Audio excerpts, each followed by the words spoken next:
triunfo de Daniel Noboa en la segunda vuelta de las presidenciales de Ecuador frustra el anhelo de Revolución Ciudadana, el partido del exmandatario Rafael Correa, de regresar al poder. Esa primera lectura, frente a la derrota de la candidata Luisa González, demuestra sobre todo el hastío de la ciudadanía con la clase política. Noboa tiene 35 años, es la edad mínima para ser candidato a la presidencia. Tiene apenas 2 años de experiencia política como legislador en la Asamblea Nacional. El cuerpo fue disuelto por el actual presidente, Guillermo Lasso, ante la posibilidad de ser sometido a un juicio político por sospecha de corrupción.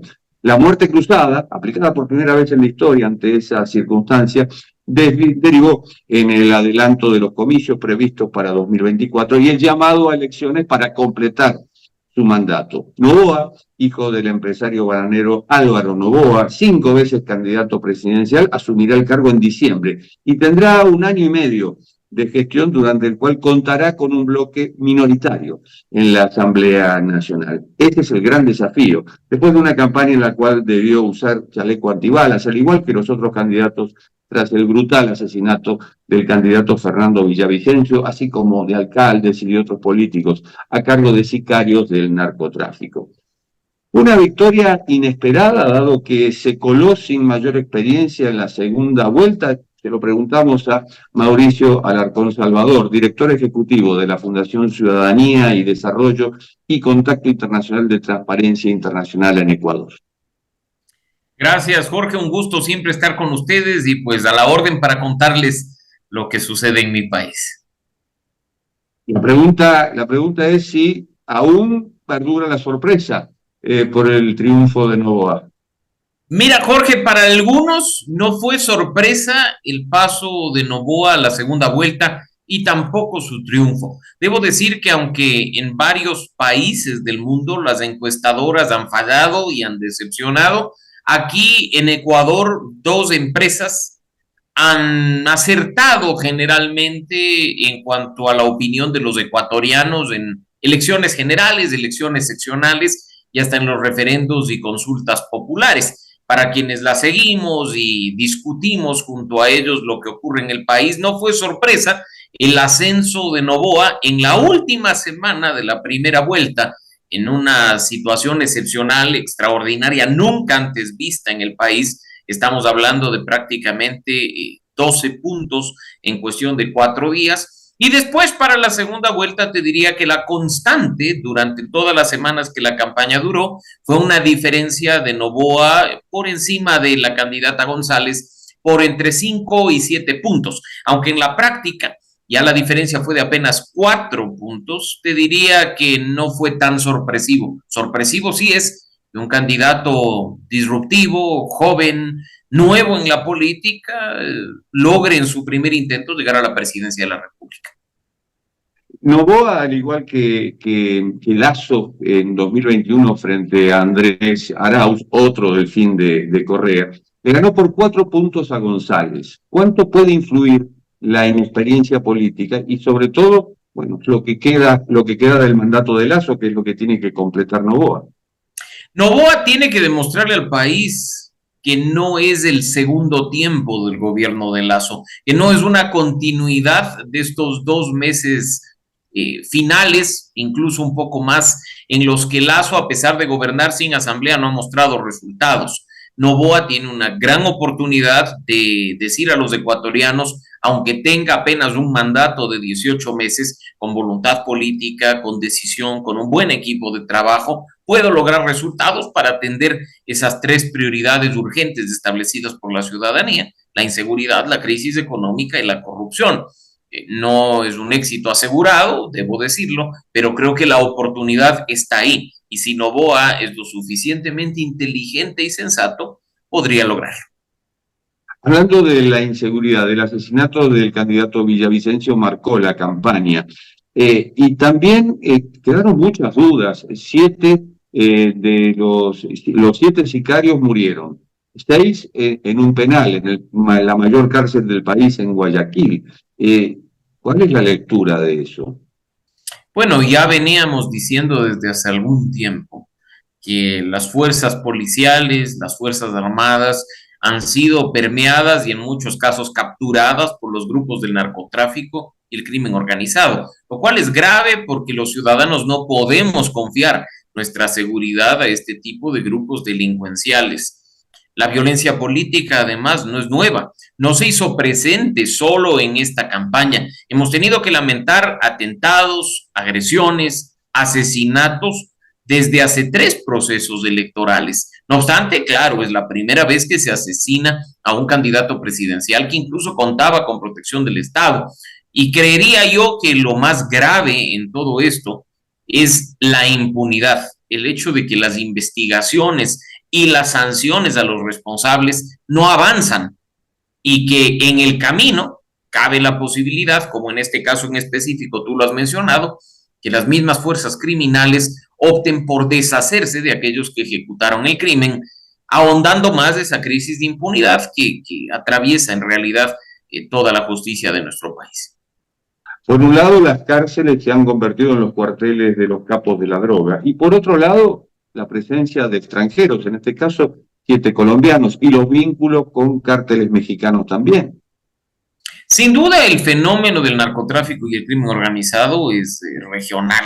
Creo que quien lo niega o intenta ver como algo focalizado está autoengañándose y engañándose al resto. En ese sentido, siendo una organización transnacional o internacional, si queremos usar el término coloquial, veremos que entran en acción precisamente ciudadanos extranjeros. En el caso de Villavicencio, quienes perpetuaron el crimen fueron ciudadanos colombianos. En otros casos, los sicariatos han sido cometidos por ecuatorianos en alianza con sicarios venezolanos, colombianos y, como tú bien lo has dicho, hasta mexicanos.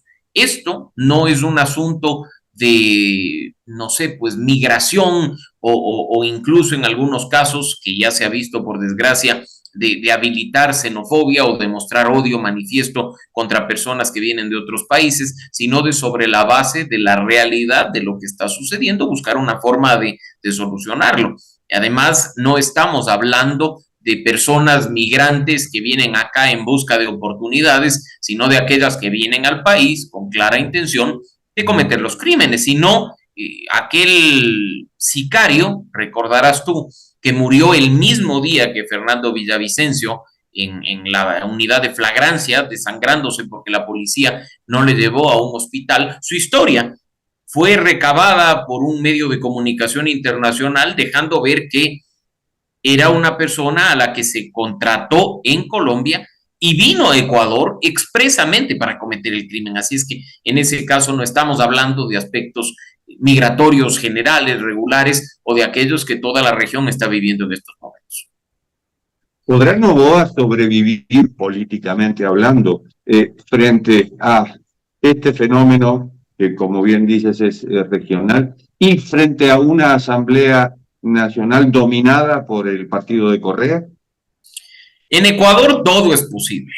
Posible es un fracaso de Noboa en cuestión de muy pocas semanas, producto de su inexperiencia política, como posible es tener un gobierno exitoso de 18 meses, producto de acuerdos, de diálogos, de consenso con los otros sectores políticos del país. El escenario está tan abierto que cualquiera de las dos cuestiones es viable, es posible y probablemente ocurra, debo decirlo. La Asamblea Nacional en este momento tiene una primera minoría en manos de ese correísmo que señalaste en la introducción, con un número mayor el que obtuvieron en las elecciones presidenciales de 2021 y que ya sabemos terminaron convirtiéndose en la piedra en el zapato del gobierno de Guillermo Lasso. Hoy, con 52 legisladores, podrían convertirse en lo mismo para el gobierno de Daniel Noboa o, como lo dijo Luisa González al momento de aceptar su derrota, en una llave para viabilizar los proyectos que benefician a los ecuatorianos. Sobre todo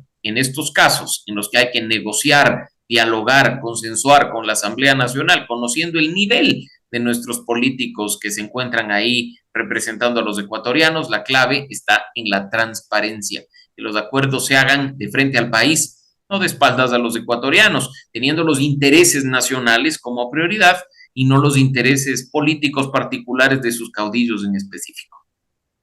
Es que pese a ser derrotada, Revolución Ciudadana sigue siendo la mayor fuerza política orgánica del Ecuador. Y así es, y me alegra mucho que tú lo digas. No es necesario que yo lo haga, pero hay aquí quienes dan por muerta a la Revolución Ciudadana por haber perdido una elección presidencial. Y no hay error más grave, pues en este caso estamos hablando de un partido político muy bien estructurado a nivel nacional que ha ganado gobiernos provinciales, gobiernos de ciudad, juntas parroquiales, es la primera minoría en la Asamblea Nacional y nuevamente pelea la presidencia en una segunda vuelta. Estamos hablando de la primera fuerza política del país, viva, fuerte, fortalecida y activa. El que quiera darla por muerta, que se retire de la política porque está demostrando un alto nivel de ignorancia. La amenaza está ahí y creo que incluso si en esta oportunidad nuevamente el triunfo le ha sido esquivo para la presidencia de la República, ha sido por la presencia de Rafael Correa con su virulencia en el discurso, su violencia, sus amenazas, sus agresiones que le muestran al país que en un eventual gobierno de dicha organización política no mandará quien frente una lista, sino Rafael Correa, incluso desde fuera del país. Eso es lo que les impide tener un triunfo. El trato de tú a tú, sobre todo entre los jóvenes, ¿fue la clave del triunfo de Noboa? Yo creo que hay varias cuestiones que podrían en este caso justificar un triunfo de Daniel Noboa. Te diría la primera es que a pesar de él ser una figura relativamente nueva en la política, viene de una familia que ha tenido presencia en el Ecuador durante los últimos 25 años. La primera campaña presidencial de su padre, Álvaro Noboa, fue en el año 98 y Noboa ha intentado en 5 ocasiones llegar a la presidencia de la República. Durante ese tiempo ha generado estructuras a nivel nacional y con una fundación ha atendido temas médicos, temas sociales, temas educativos a lo largo y ancho del país. Es decir, el apellido Noboa no le es extraño a los ecuatorianos. Segundo elemento, que obviamente tú ya lo has dicho y es importante considerarlo, para este proceso electoral, 6 de cada 10 electores eran personas menores a 45 años y dentro de ese grupo, 4 de cada 10 menores de 35. Son personas jóvenes que ya empezaron a demandar una nueva forma de hacer política, una nueva forma de presentarse ante el país, sin confrontaciones, con algo de propuestas, con una dinámica que no necesita pasar por encima del otro para destacar. Y creo que Noboa supo leer el mensaje y plasmarlo en su campaña de manera efectiva. Y te diría que la tercera, que no es desconocida en las circunstancias actuales, es el hecho de que aún en esta sociedad polarizada existe un fuerte voto anti-Correa, anticorreísmo, y quien esté enfrente, sea Daniel Noboa, sea Guillermo Lasso o sea una palmera de cocos, va a tener esos votos definitivamente. Es decir, la inexperiencia política, la falta de conocimiento del manejo del Estado, no cuentan o no contaron en este caso. La hemos vivido ya con Guillermo Lasso. Y mira que con toda la decepción que Lasso ha causado en los ecuatorianos, tiene un nivel de rechazo del 92%. No volvemos la cara al correísmo. Preferimos volver a equivocarnos con una persona sin experiencia nueva antes que permitir el regreso de un modelo que ya ha sido probado, que no ha funcionado y que además va en la línea del autoritarismo y el totalitarismo. ¿Es el final del eje bolivariano? Yo creo que no, y cuidado, cometemos el error que aquí en Ecuador muchos cometen de dar por muerto al socialismo del siglo XXI, al eje bolivariano o al grupo de Puebla. Están más activos, más vivos y más fuertes que nunca. Y a lo que hay que hacer, a lo que hay que poner ahí es más democracia, más libertad, demostrarle a la gente que el modelo del autoritarismo, del totalitarismo, del socialismo en general, no funciona y que te pueden decir cosas bonitas y podemos escuchar cantos de sirena, que tenemos que poner los pies sobre la tierra y defender a toda costa la democracia y la libertad. Hacer frente a estos grupos que ya sabemos no quieren tomarse la región para atender las necesidades de la gente, sino para atender sus necesidades propias, es urgente, es necesario y creo que de este lado los demócratas definitivamente somos más.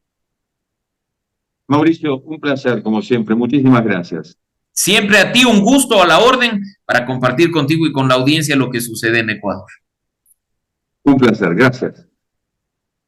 Ha pasado Mauricio, nuestro amigo Mauricio Alarcón Salvador, desde el Ecuador, contándonos lo que se viene, el desafío del nuevo presidente, el más joven de la historia democrática de Ecuador, Daniel Noboa. Nos reencontramos en la próxima en esto que es el programa de Cadal TV, Cuarto de Hora.